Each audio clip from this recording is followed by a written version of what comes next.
Welcome back! And thanks for joining us again on our channel. We deeply value each and every one of you. Now, let's jump into today's narrative. A harsh glow from multiple screens lit up Brian Cordova's workspace as the clock struck midnight. His third cup of coffee that evening sat untouched next to his ergonomic keyboard. While most CEOs would delegate such detailed security reviews, Brian, who had founded Sentinel's cybersecurity solutions from scratch, insisted on staying directly involved. An unusual entry in the Durham developments logs grabbed his attention, standing out like a glitch in a flawless image. Narrowing his eyes, he leaned closer, his fingers flying across the keyboard as he probed the data further. "Logins at 3 a.m. from the Cayman Islands," he murmured, tracing the IP address. The credentials were tied to Robbie Durham, Brian's college best friend. At first, he almost dismissed the anomaly, as Robbie was known for his irregular hours and constant business trips. But the pattern made something in Brian's gut tighten with unease. The sound of footsteps in the otherwise silent office made him glance up. Antoine Monroe, his head of security, stood in the doorway, holding a tablet. The ex-NSA analyst maintained a neutral expression, but Brian recognized it as a sign of bad news. "Sir, we've completed the inspection of Mrs. Cordova's devices, as you requested," Antoine said evenly, stepping into the room. "You'll want to see this." Brian gestured toward the chair opposite him. "Show me." Ryan Dane. Antoine displayed a series of maps and timestamps on his tablet. "We've noticed a recurring pattern in Mrs. Cordova's movements. Every Wednesday and Sunday, like clockwork, her phone consistently connects to a Wi-Fi network named Durham Guest House." He slid the tablet across the desk. "This address isn't tied to Robbie's primary home." Brian's jaw tightened as he examined the location. "The Archer," he muttered, referring to one of the city's most exclusive apartment buildings. "How long?" "6 months, that we can verify," Antoine replied. "But there's more. Remember the fertility clinic visits Mrs. Cordova mentioned? The one she's been attending for 3 months?" Brian nodded, his voice calm despite the tension rising in his shoulders. Antoine showed him more data. Antoine was fixed and anchored to the clinic's network on any of those days. Instead, he paused, pointing to another map, it linked to the same luxury apartment complex. Brian leaned back, his expression darkening. "Pull everything you can on that property. Ownership records, utility data, surveillance footage. I want to know who's there and what's happening." "Already on it," Antoine confirmed. "We've also uncovered unusual activity in Durham Development's network traffic.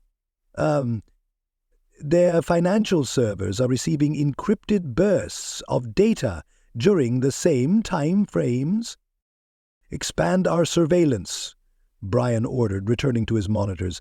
"Cover both digital and physical channels. I want comprehensive monitoring on both parties." Antoine hesitated at the door. "Sir, if this goes the way I think it might, the fallout could be significant. Durham Developments is our largest client." Brian's reflection in the dim monitor remained unreadable. "Then we need bulletproof evidence," he replied, opening a new window and resuming his work. "And Antoine, keep this between us. No one else needs to know." "Understood." Antoine nodded and quietly left the room.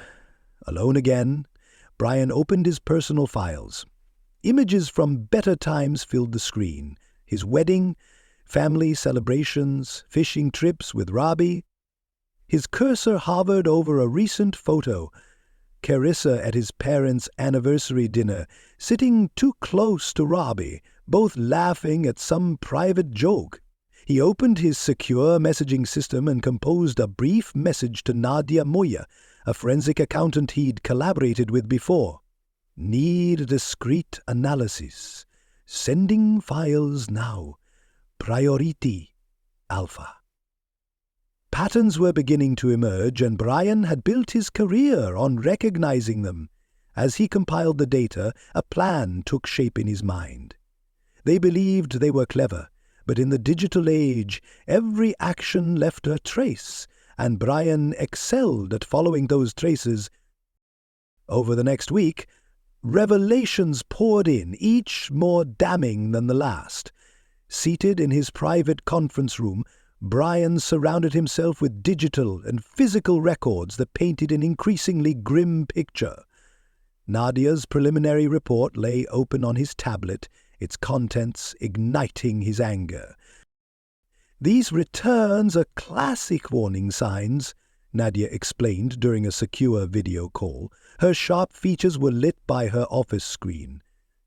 "I've encountered similar schemes before, but this one is exceptionally complex." She shared her screen, highlighting specific transactions. "See these construction projects? Half don't exist beyond paperwork, and the other half are grossly overvalued." Brian scanned the data, his technical expertise allowing him to quickly grasp its significance. "My father invested his entire retirement savings into this. Harold Cordova's contribution is a cornerstone of the scheme," Nadia confirmed. "His name and reputation drew numerous secondary investors. The returns they're seeing, pure deception.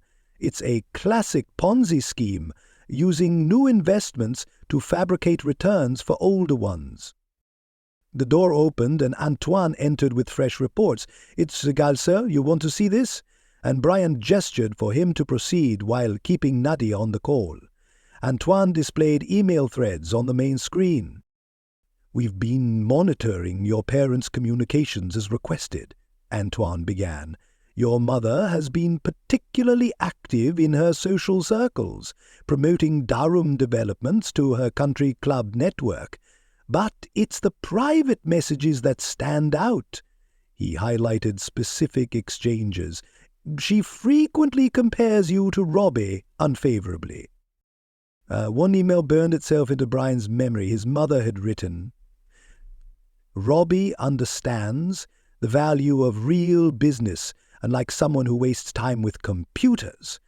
That we should have pushed Brian to join Durham Developments instead of letting him start that security company. "There's more," Antoine continued hesitantly. "Your parents have encouraged their friends to invest their retirement funds in the Durham. Your mother even says things like, 'It's what Brian would do if he understood real business.'" Nadia chimed in. "That explains the investment patterns I'm seeing. Social pressure from trusted community members like your parents created the ideal setup for this scam to thrive." Brian's phone buzzed. A new message from his mother. "Don't forget dinner this Sunday. Carissa's already confirmed she'll be there." She always attended family events, unlike certain others." Before Brian could reply, Antoine's tablet lit up with an alert.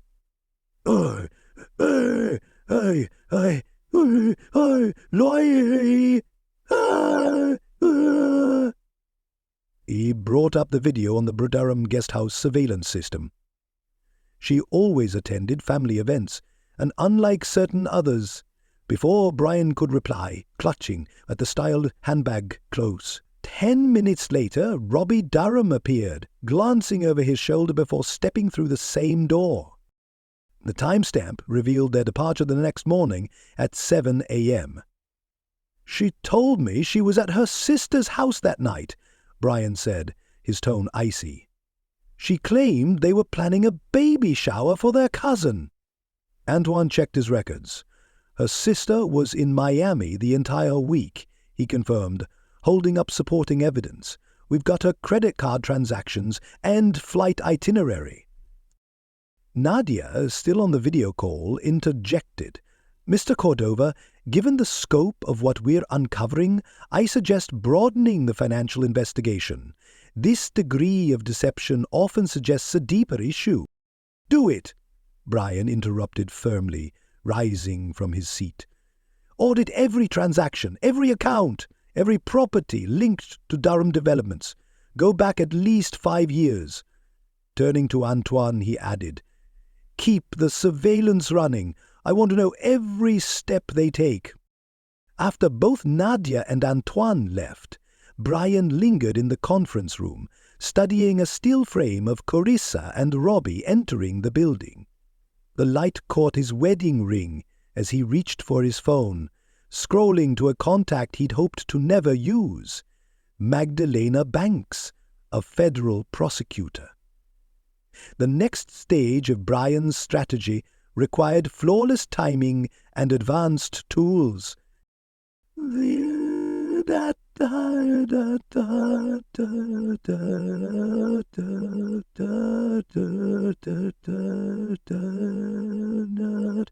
They've got full coverage, infrared capabilities, and a direct feed to our secure surveillance equipment under the guise of upgrading their home securities. They've got full coverage in his general infrared capabilities and a direct feed to our secure surveillance. Brian stood his miracle survivable to find it on the mind, and please, they'd empty it out with man.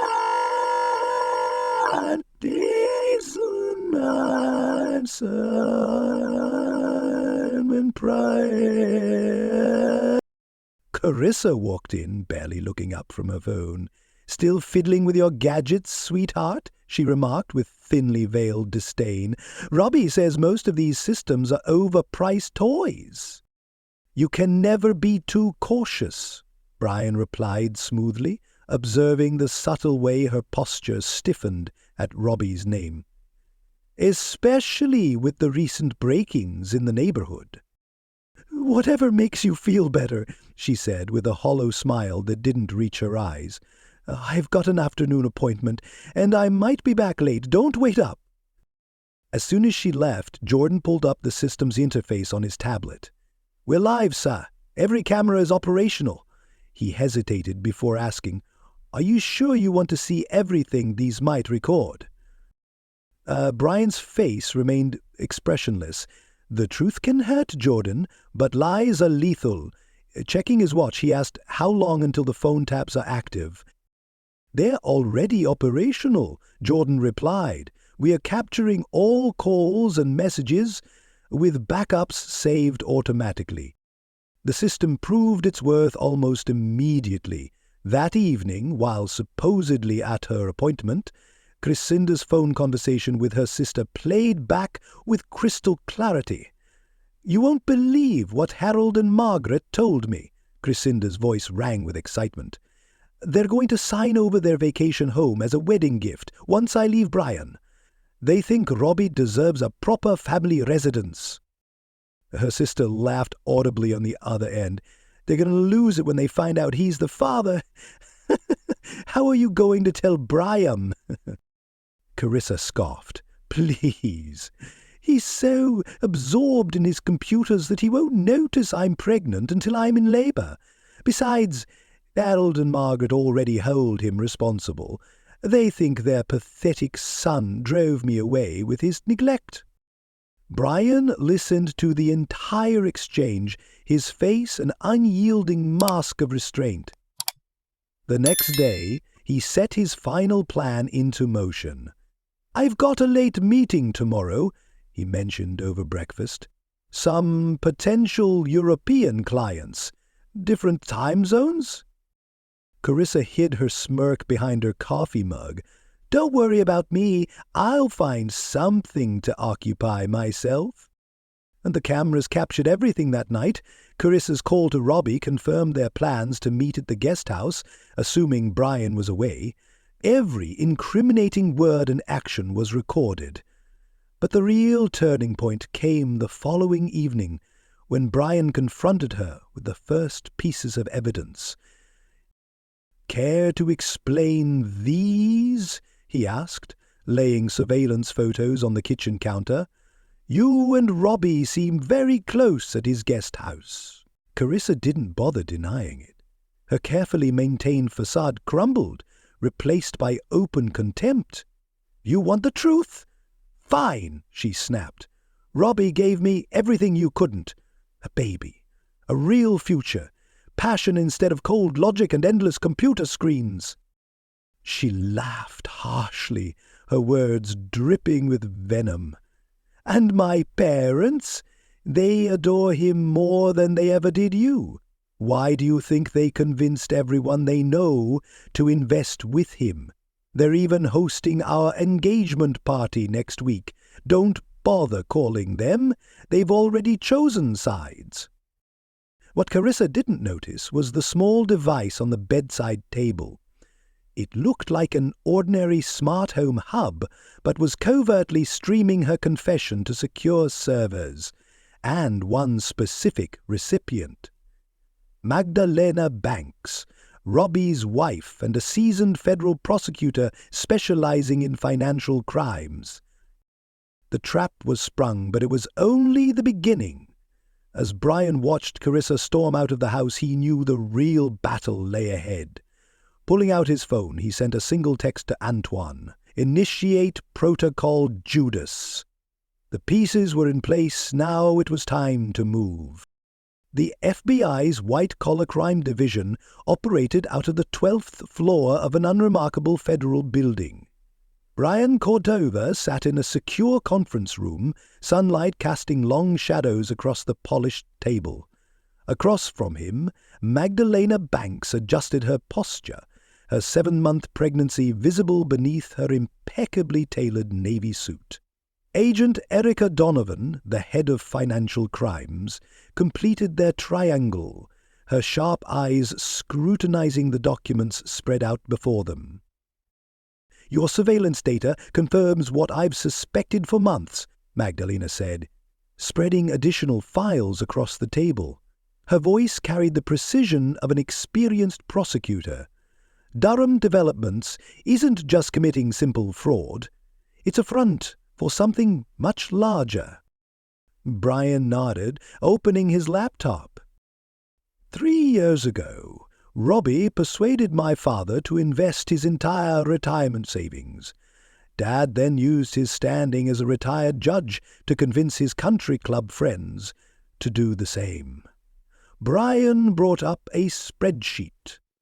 "The total exposure is close to $50 million in retirement funds," he said. Agent Donovan leaned in, her face serious.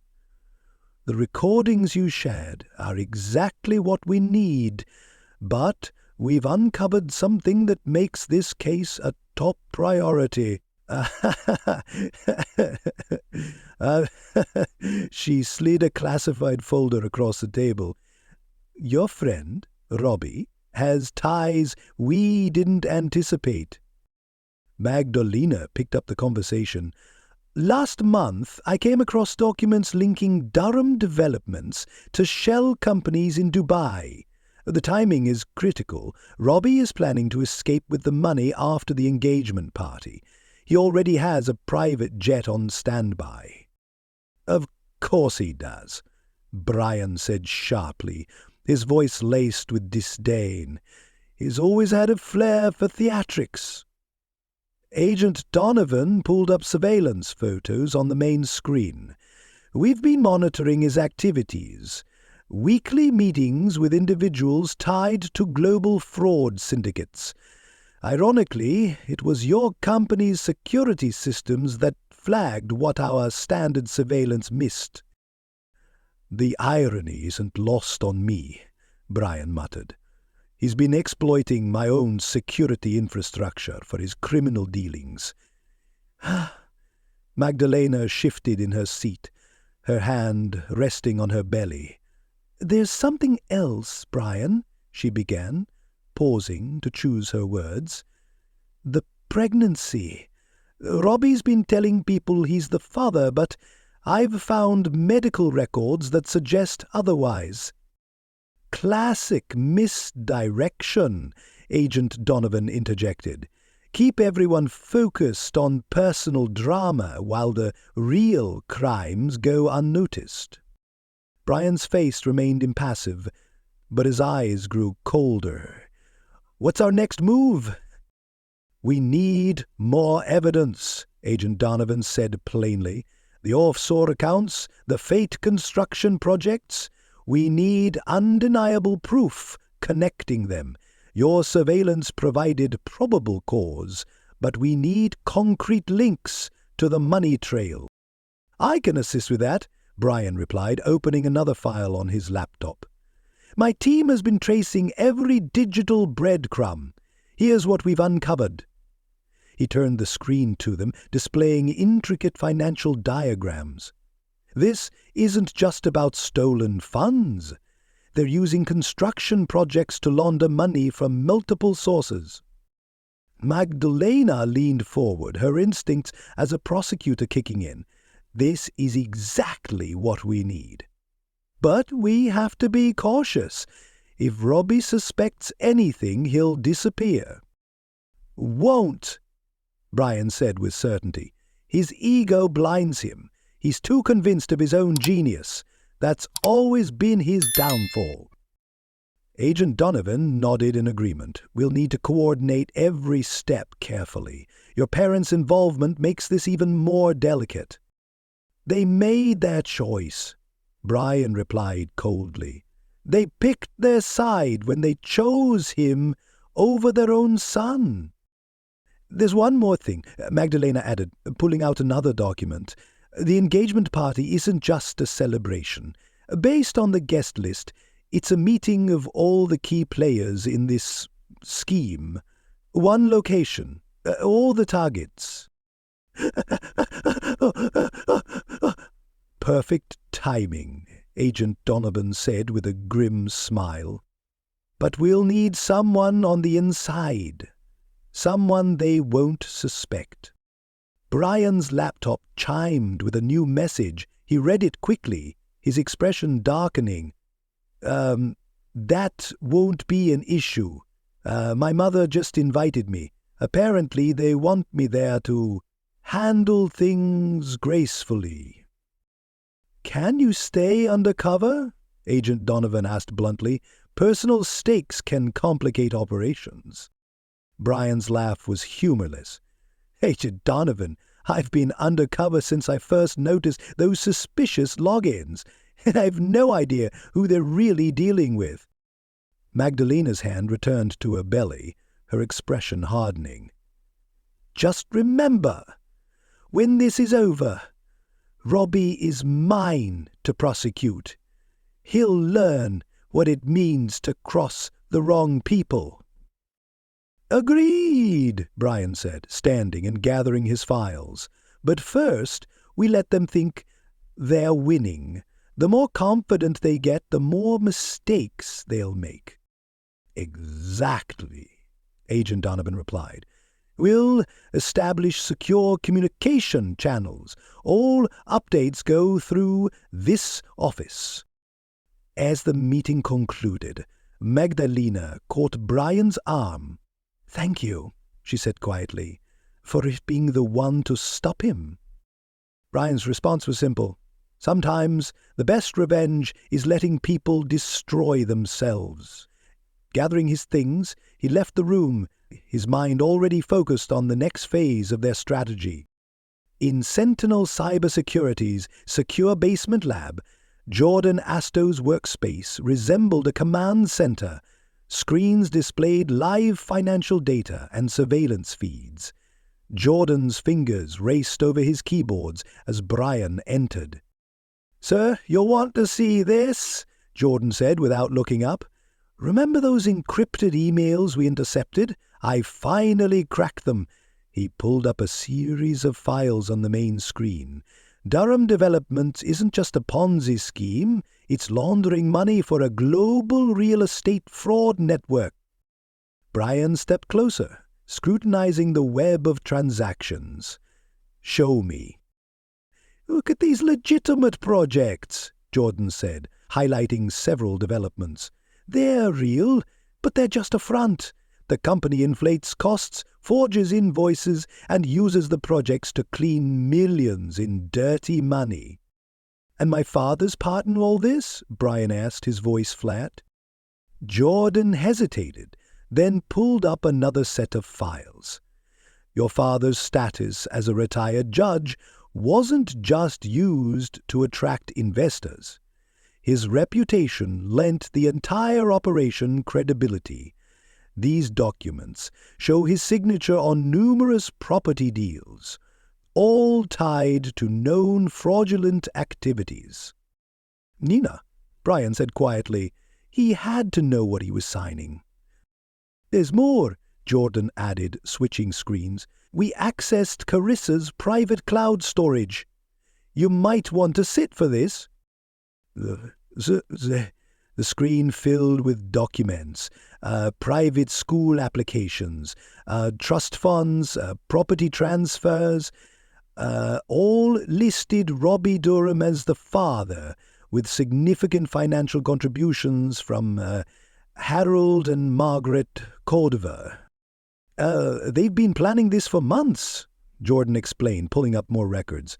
"Credit card statements show spending on shopping sprees, spa visits, even a new car, all charged to your father's accounts. They were building their new life while systematically draining your parents' resources. And using those accounts to launder money," Agent Donovan said, appearing in the doorway. She entered the lab, nodding to Brian. "Your team's efforts are remarkable. We've been trying to dismantle this operation for years," Agent Donovan said, as Jordan brought up more data. "The construction projects were only the first phase. We've uncovered evidence of similar schemes in Dubai, Singapore, and the Caymans. They're leveraging real estate developments to funnel money across international borders."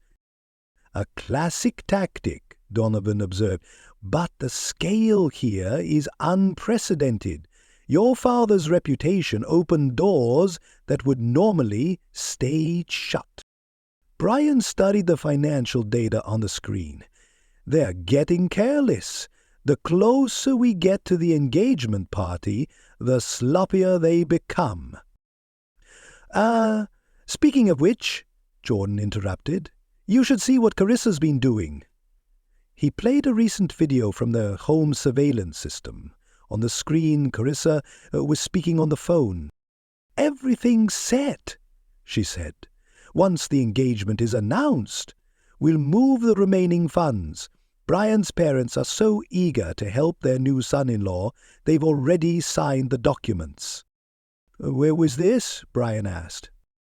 "Yesterday afternoon," Jordan replied, "right after she met your mother at the country club." Agent Donovan made notes on her tablet.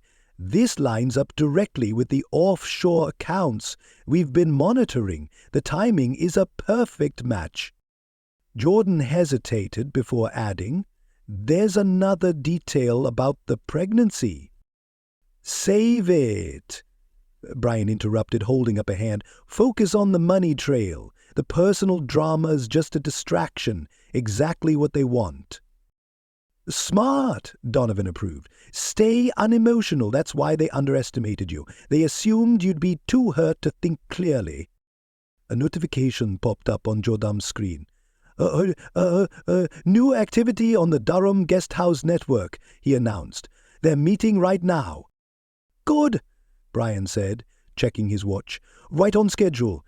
Agent Donovan, I think it's time for Phase 2. "The FBI teams are in position," she confirmed. "We're ready when you are."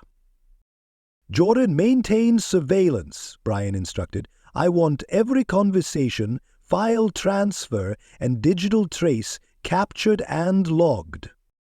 "What about your mother's dinner invitation?" Jordan asked. "Oh, I'll attend," Brian replied, his smile cold. "They want me to show grace under pressure. I'll give them a performance they'll never forget." As they left the lab, Donovan spoke quietly. "You're handling this surprisingly well." "In my field," Brian replied, "the biggest threat isn't the obvious attack. It's the one you don't see coming. They thought they were hunters. They never realized they were the prey." 2 days before the engagement party, Brian pulled into the circular driveway of his mother's stately home, a symbol of old money and high society. A discreet FBI van was parked down the street. The wiry wall was top of the line, designed by his own company. Margaret Cordova waited in the formal dining room, impeccably styled and exuding disapproval. Between them, on the antique table, lay divorce papers, their crisp white pages stark against the dark wood.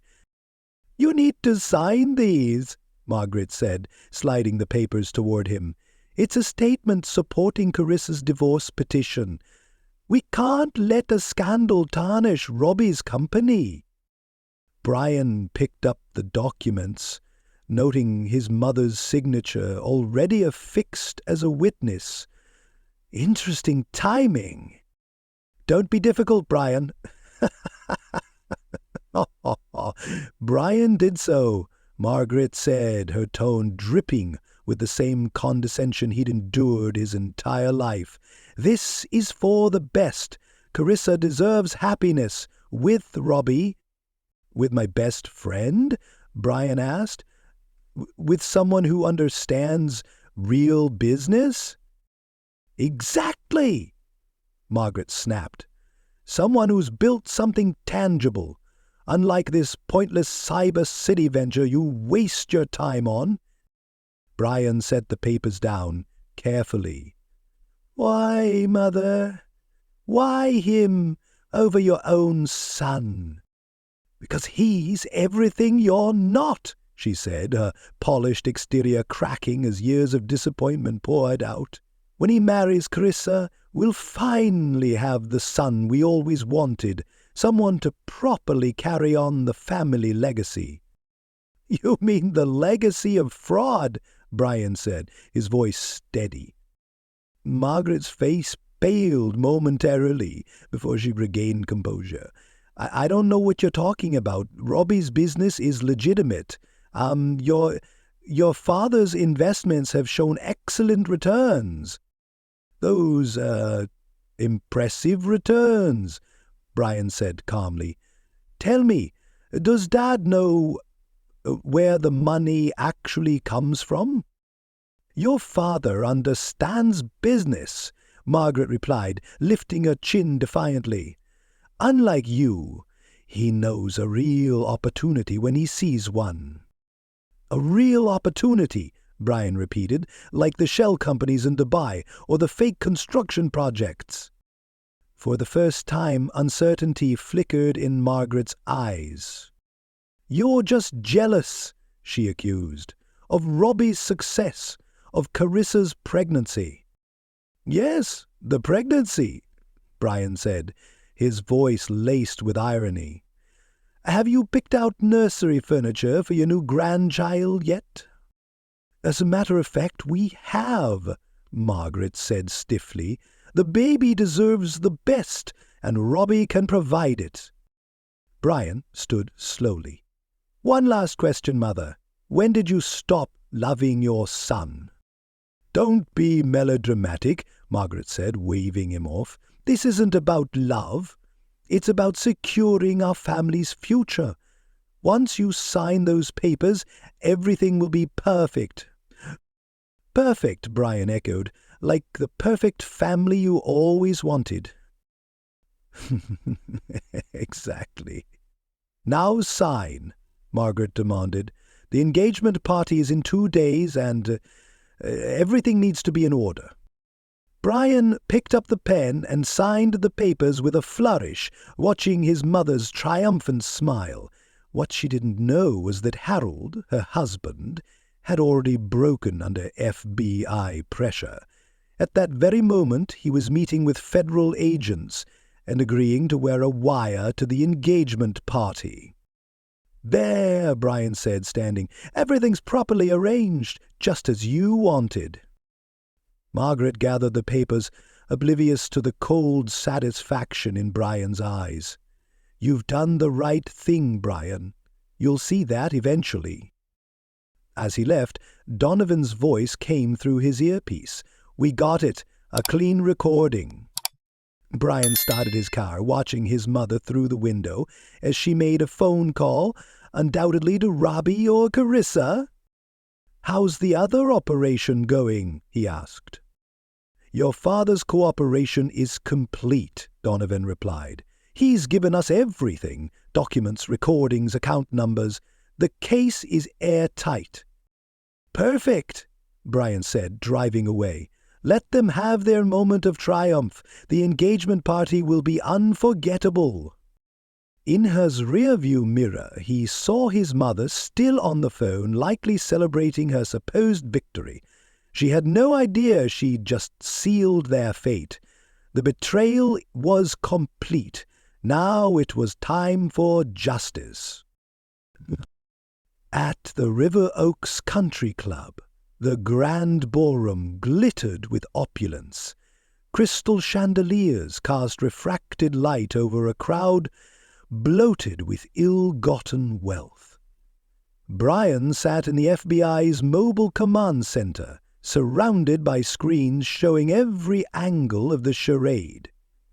His team had spent weeks preparing, installing cameras and microphones with precision that would rival top intelligence agencies. Carissa glided through the crowd in a designer gown that cost more than most people earned in a month, charged, of course, to Brian's corporate account. A prominent baby bump was a carefully calculated part of her performance. Beside her, Robbie Durham mingled effortlessly, his hand possessively placed on her lower back, exuding the charm of a seasoned con artist. "All teams are in position." Agent Donovan's voice came through Brian's earpiece. "The Dubai office has confirmed their readiness. Interpol units are on standby in the Caymans." Jordan's voice came from another screen. "Facial recognition is tracking all known associates.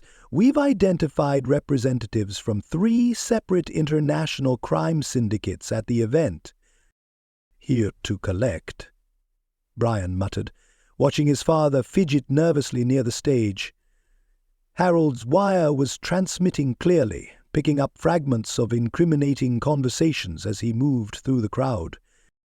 Antoine's voice cut in. "Sir, we've detected attempts to access the private airfield's systems. They're trying to prep the jet for an early departure." "Let them try," Brian replied with a cold smile. "Our back door into their flight systems is holding strong. That plane isn't going anywhere." As guests arrived, the club's Wi-Fi network lit up with activity, every connection feeding data into Sentinel's monitoring systems. Brian had designed the surveillance net himself, a seamless web of code ensuring no escape. "Multiple targets are moving into position," Donovan updated. "Margaret Cordova is gathering the country club's board members. It looks like they're discussing the next phase of investments." Brian observed his mother's social finesse as she mingled, her outward charm hiding the desperation beneath. Tonight would peel away her mask forever. "Mr. Cordova!" an FBI technician called out. "We're detecting encrypted transmissions to offshore accounts. They're attempting to move funds ahead of schedule." "On cue," Brian nodded. "Activate Protocol Echo." Across the globe, carefully deployed algorithms came alive. Every transaction initiated by Durham Developments or its shell companies was intercepted and rerouted into FBI-controlled honeypot accounts, creating an unbroken chain of evidence. At 8:45 p.m., Harold Cordova approached the microphone, his hands shaking slightly. Robbie raised his champagne glass, clearly expecting another glowing endorsement from his future father-in-law. Carissa's smug grin widened. "Execute," Brian commanded. At exactly 8:47 p.m., the operation unfolded with flawless precision. Every Durham Developments account worldwide was frozen simultaneously. Our emergency alerts flooded the phones of executives and board members. And before Robbie could finish his opening remarks, Harold stepped forward. "I have a confession to make," Harold began, his voice trembling but resolute. He pulled out a stack of index cards Brian had helped him prepare. He spoke of Durham Developments, the fraud, and all the crimes they had committed. Carissa's triumphant expression collapsed. She clutched Robbie's arm, whispering urgently in his ear. On the surveillance feed, Brian could read her lips. "They know. We need to leave now." But it was too late. The club's massive screens came to life, displaying damning evidence: fake construction projects, offshore money transfers, and shell companies. Jordan had curated the presentation to ensure maximum impact. Robbie shoved Carissa aside and bolted toward the nearest exit, only to find Agent Donovan waiting with her team. "Robert Durham," she declared loudly. Ensuring nearby, Ferns recorded her words. "You're under arrest for fraud, money laundering, and conspiracy against the United States." Carissa stumbled in her designer heels, her face twisting with fury as she ran toward the private entrance. Finding the door locked, she screamed, "This can't be happening! The jet is ready! We had everything planned!" "Plans change!" Brian's voice came from behind her.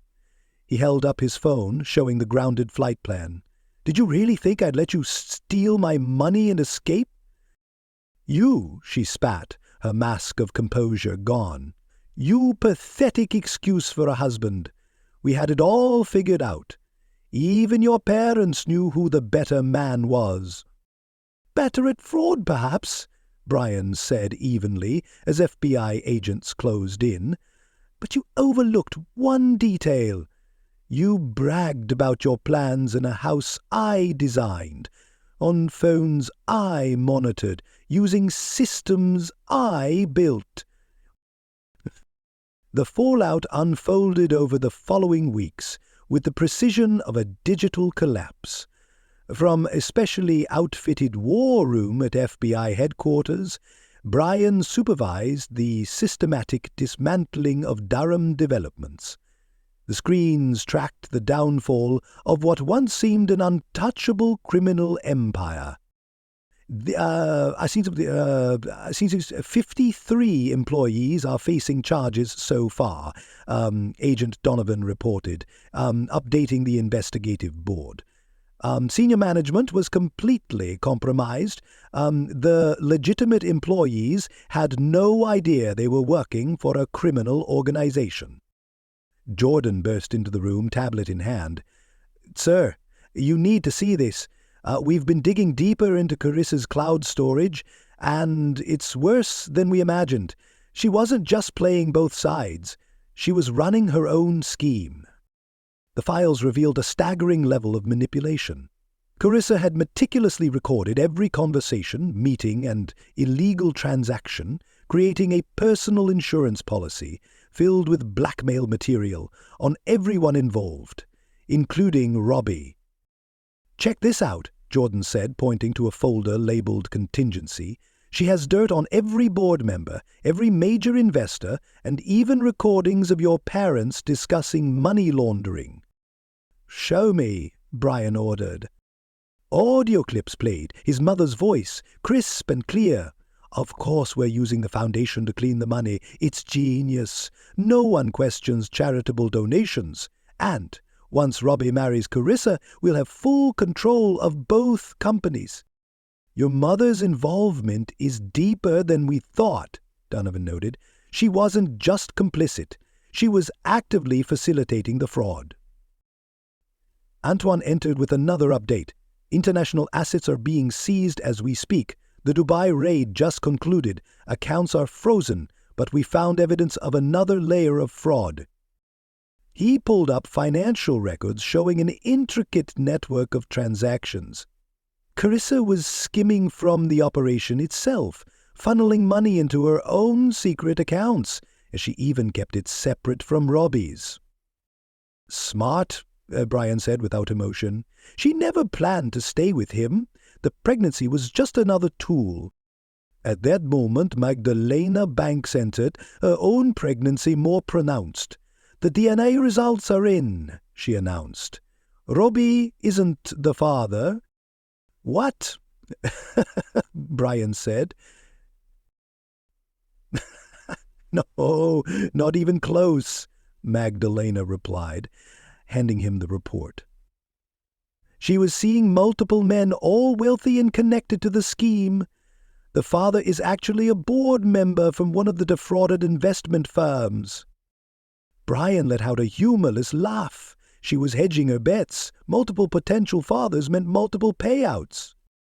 The revelations hit the social elite like a bomb. Country club members who had once dismissed Brian's internet security nonsense now faced financial ruin. Their retirement savings, investments, and reputations had vanished into the black hole of the Ponzi scheme.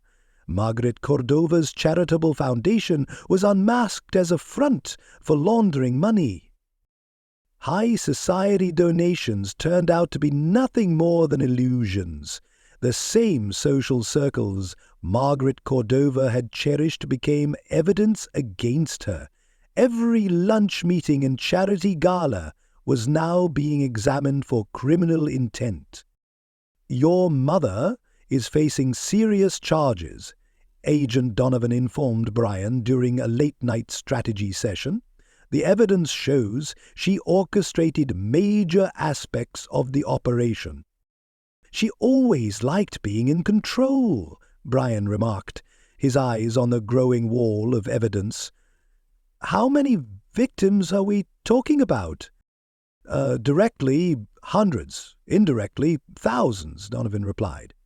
The foundation alone impacted dozens of legitimate charities. All of them will need to be investigated and their funding sources verified. International co-conspirators, realizing the net was closing, began turning informants. Each new confession revealed additional layers, more victims, and millions of stolen dollars. What had once seemed like a sophisticated real estate fraud operation was unraveling like poorly stitched fabric. Sir, Jordan interrupted with another update. We uncovered something on the encrypted email server. Messages between your mother and Carissa. They were planning something at the Durham guest house. The emails revealed a staged confrontation meant to take place after the engagement party. Carissa intended to provoke Brian into a heated argument, which hidden cameras would capture. The footage was meant to frame him as abusive, securing sympathy in the divorce proceedings. They thought of everything, Agent Donovan noted. Everything, Brian agreed, except who they were dealing with. That's always been their blind spot. They were so confident in their own brilliance, they never questioned why my security systems were perfectly suited for their schemes. The fallout spread rapidly, reaching into every corner of their intricate fraud. Board members turned on one another, offering evidence in exchange for leniency. Those who had eagerly joined the Robbies' plan now scrambled to disassociate themselves. Harold Cordova's cooperation proved vital. His testimony, combined with the mountain of digital evidence, created an airtight case. As a former judge, his statements carried significant weight, especially when implicating Margaret. Your father is finally doing the right thing, Donovan remarked.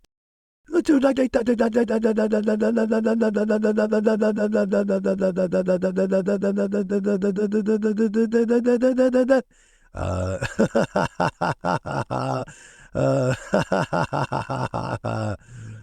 for O'Brien Strauss, but better late than never.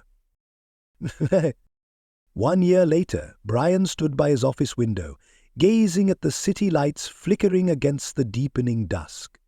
Sentinel Cybersecurity Solutions had doubled in size, earning a reputation as the premier firm for exposing fraud. Financial institutions worldwide sought their expertise. From his vantage point, Brian could see the Durham Guest House, now transformed into a shelter for fraud victims. The once luxurious apartments now housed families rebuilding their lives. The irony was lost on no one. Final sentencing just came through. Erica Donovan, no longer just Agent Donovan, announced from the doorway. Over the course of the investigation, their professional respect had grown into something much deeper. "Tell me," Brian said, turning from the window. "Robbie got 20 years for fraud and money laundering, no chance of early release. The judge was particularly swayed by the international reach of his crimes. As for Carissa, she pleaded guilty to reduced charges in exchange for her testimony. She gave up everything, her other lovers, hidden accounts, every detail of the operation. She'll serve 5 years and pay restitution." Magdalena entered the room with her daughter Justice toddling beside her. The former prosecutor had been appointed a federal judge, her experience with the case in inspiring reforms in white-collar crime sentencing. "The Foundation is doing well," she reported, settling into a chair. "We've recovered over $60 million for the victims so far. Harold's been volunteering there. He seems genuine about making amends." "And my mother?" Brian asked. "House arrest," Erica replied. "Her social standing is in ruins, but she avoided prison. The cooperation agreement you helped negotiate paid off." Brian nodded, recalling the difficult conversations that had led to the deal. Margaret's pride had finally broken under the weight of her own recorded words. "The shelter's at full capacity," Magdalena added. "And converting the guest house was a brilliant idea. The symbolism alone has been powerful." Every Sunday, Brian visited his mother's monitored apartment. Their conversations were strained but necessary, a step toward understanding. Margaret had learned hard lessons about loyalty and love. "Was it worth it?" she asked during one visit, her once grand home now modest and supervised. "You destroyed everything we built," she added. "No," Brian corrected. "You destroyed it. I just exposed the truth. There's a difference." The foundation they'd established continued to grow, its success proving that justice could take many forms.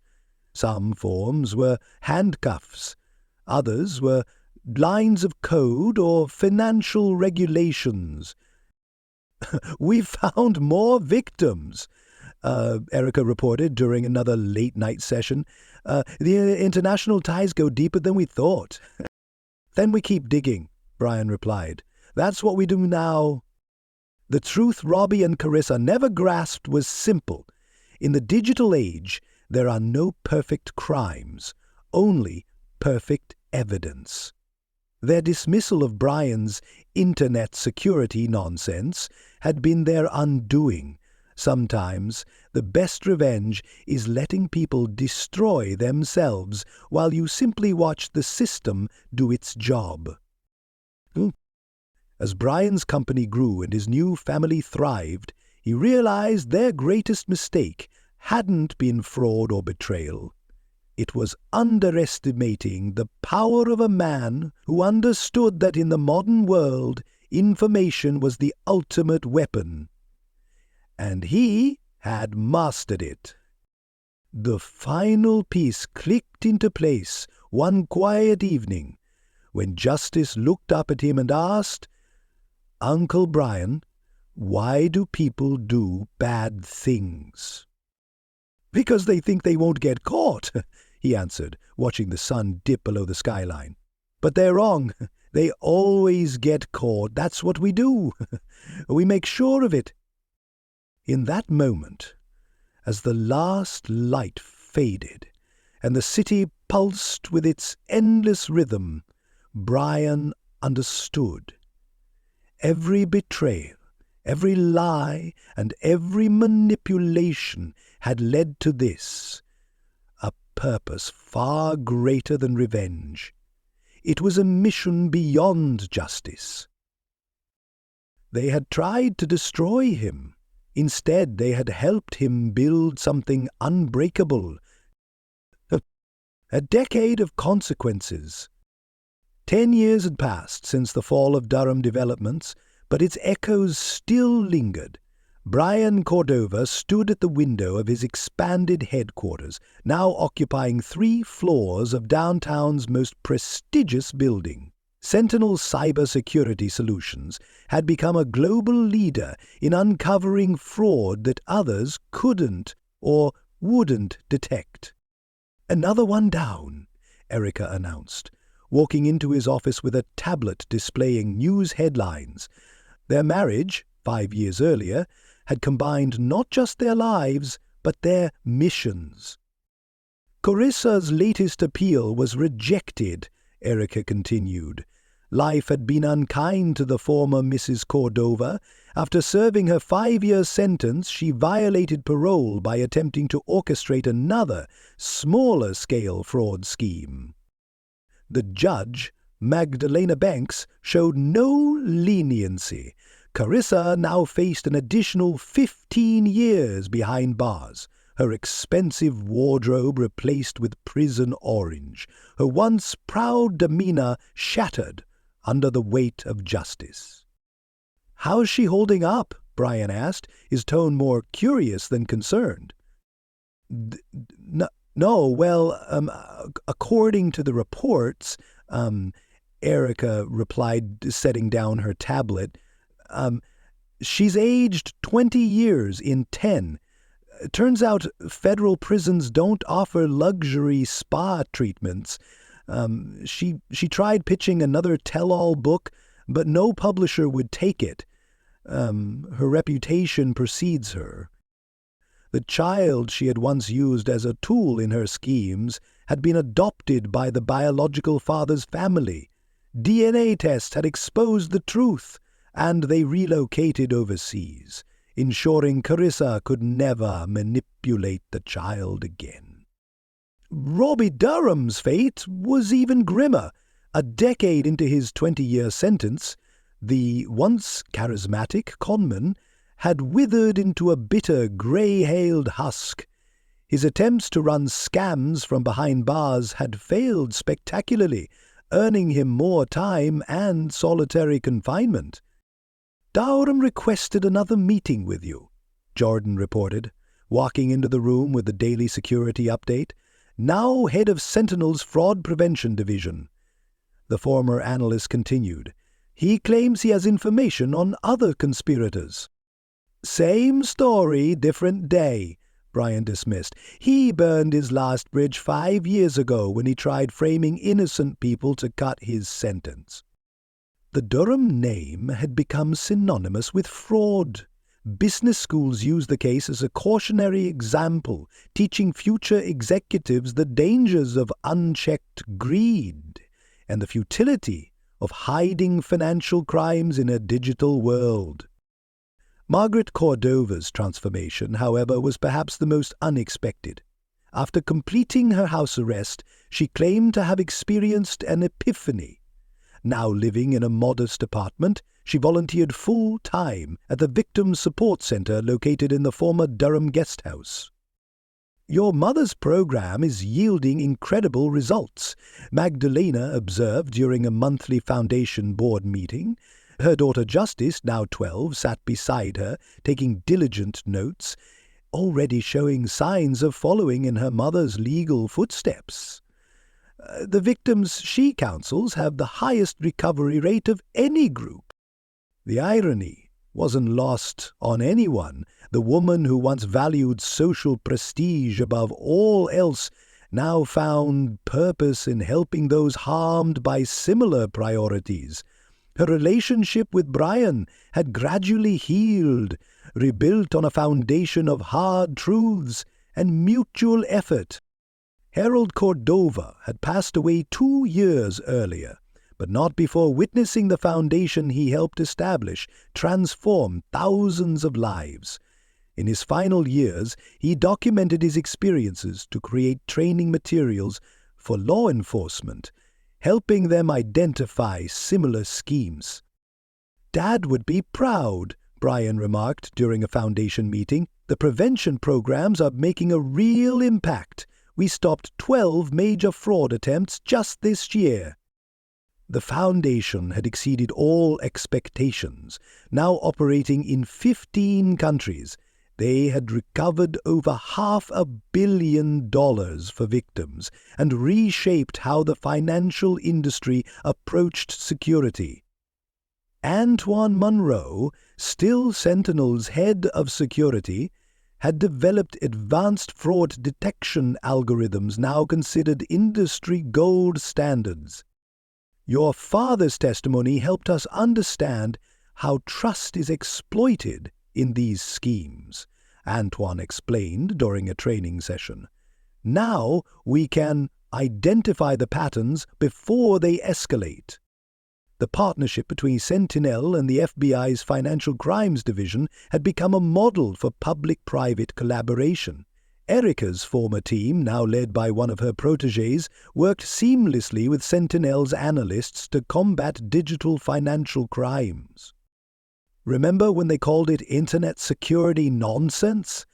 Erica said with a smile during a joint briefing.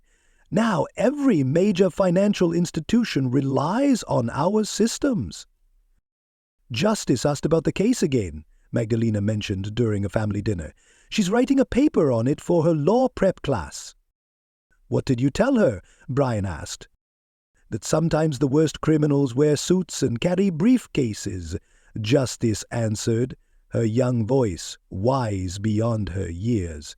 "And that Uncle Brian showed us how to catch them." The Durham Guest House had become a symbol of change. Once a site for secretive meetings, its luxury apartments now housed a comprehensive center for fraud victims. The transformation reflected broader societal changes in addressing financial crime. "We had another success story today," Margaret reported during her weekly call with Brian. "A family who lost everything to a scheme like Robbie's.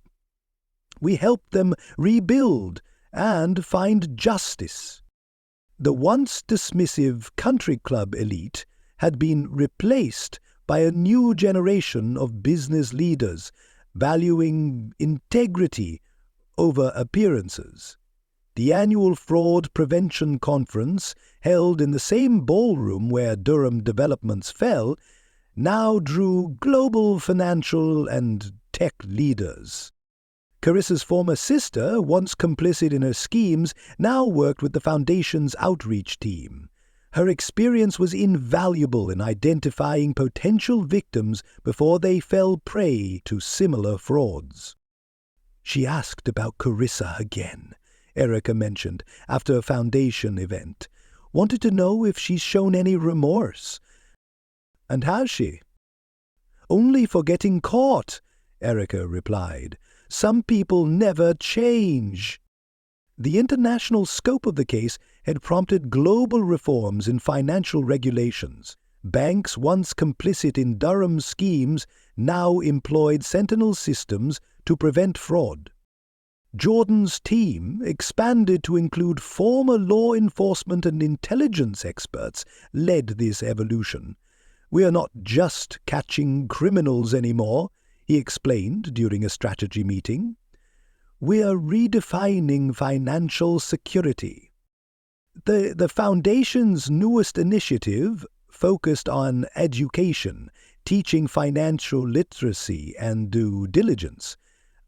named the Harold Cordova program for financial integrity, it ensured his redemption story continued inspiring others.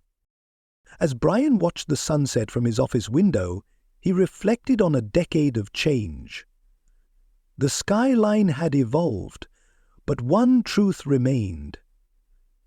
In the digital age, lies were always uncovered, and justice inevitably arrived, with handcuffs and audit reports. "Ready to head home?" Erica asked. Their family, including the 2 children they had adopted, waited for them. Almost," Brian replied, scanning a final alert. Another potential scheme had been flagged. "Should we wait until morning?" "What would your father say?" she teased. "Justice doesn't take vacations," he answered, already setting up surveillance. "But it does work better after a good night's sleep." As they left, Justice's question from years before echoed in Brian's mind. Why do people do bad things? Somewhere in a federal prison, Carissa and Robbie had plenty of time to reflect on that lesson. And so the story ends. Share your thoughts below, subscribe for more, and click the video on the screen. See you there.